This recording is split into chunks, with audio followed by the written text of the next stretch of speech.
রাজধানীর শ্যামলীতে গণপূর্তে জমিতে আগে থেকেই গড়ে ওঠা মসজিদের জন্য বরাদ্দ না দেওয়ার প্রতিবাদ করেছে এলাকাবাসী।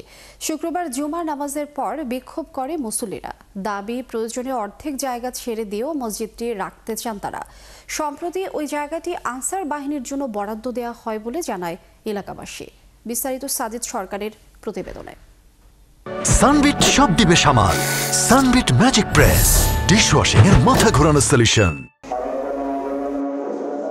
রাজধানীর শ্যামলীর ২ নম্বর রোড এলাকায় ডোবানালা ভরাট করে ২০০৪ সালে ২০ কাঠা জমির উপর বাঁশ আর কাঠ দিয়ে এলাকাবাসী নূর মসজিদ গড়ে তোলে।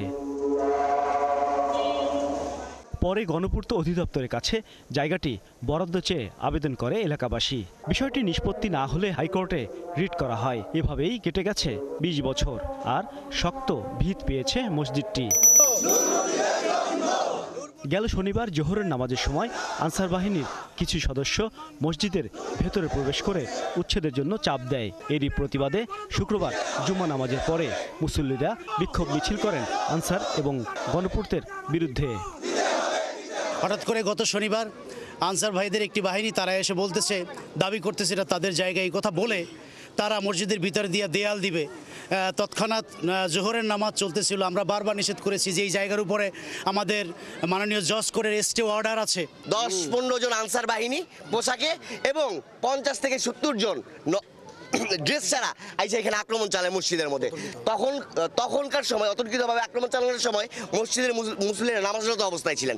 আনসারের তারা যখন দেখলো যে পুলিশ বাড়ি ক্লোজ হয়ে গেলে এই জায়গাটা মসজিদের হয়ে যাব, তখন তারা ষড়যন্ত্র করলে প্রশাসন আপনারা এই গত সরকারের ফেতার তারা মিল্লা তখন ষড়যন্ত্র করলো যে এখানে একটা আনসারের অফিস বরাদ্দ নেওয়া যায় কিভাবে। এলাকাবাসী জানায় প্রায় ৪০,০০০ মানুষের জন্য এখানে একটাই মসজিদ। তাদের অভিযোগ, কোনো ধরনের আলোচনা না করেই আনসার বাহিনীকে জায়গাটি বরাদ্দ দেওয়া হয়েছে। আমরা সরকারের কাছে জোর দাবি জানাইতেছি, এখানে থানা আছে, সুতরাং এখানে ফাঁড়ির দরকার নাই। এখানে ২ নম্বর রোড, ১ নম্বর রোড বিভিন্ন কিছু থাকার কারণে এখানে একটা মসজিদ নাই। অবশ্যই সরকার একটা মসজিদের জায়গা আমাদেরকে দেওয়া দরকার। দেখেন, এত বড় বড় বিল্ডিং সরকার দিছে, কিন্তু একটা মসজিদ দেয়। ৪০,০০০ মানুষ এখানে বসবাস করে, তাদেরকে একটা মসজিদের প্রয়োজন নাই। সেটাই হোক আমাদের দাবি, এই জায়গার ভিতরে আমাদেরকে ১০ কাঠা জমি এই জায়গার ভিতরে আমাদের জন্য বরাদ্দ দাও। মসজিদ কমিটি জানায় সরকারি নিয়ম মেনেই বরাদ্দের জন্য আবেদন করা হয়। ২০ কাঠার মধ্যে ১০ কাঠা সরকারের কাছে ছেড়ে দেওয়ার জন্য প্রস্তুত রয়েছেন তারা। আমরা গণপূর্তে যাওয়ার সুযোগ পাইনি, কিন্তু আনসার বাহিনী পুলিশের আমাদের থানায় আমরা জানিয়েছি, জিডি করেছি যে এটা বিচারাধীন আছে, বিচার নিষ্পত্তি না হওয়া পর্যন্ত যেন কোনো হিট করতে না পারে। এরপরও কেউ যদি দখল করতে আসে, এক বিন্দু রক্ত দিয়ে হলেও মসজিদের জায়গা ছাড় দেবেন না এলাকাবাসী। সাজিদ সরকার, ৭১, ঢাকা।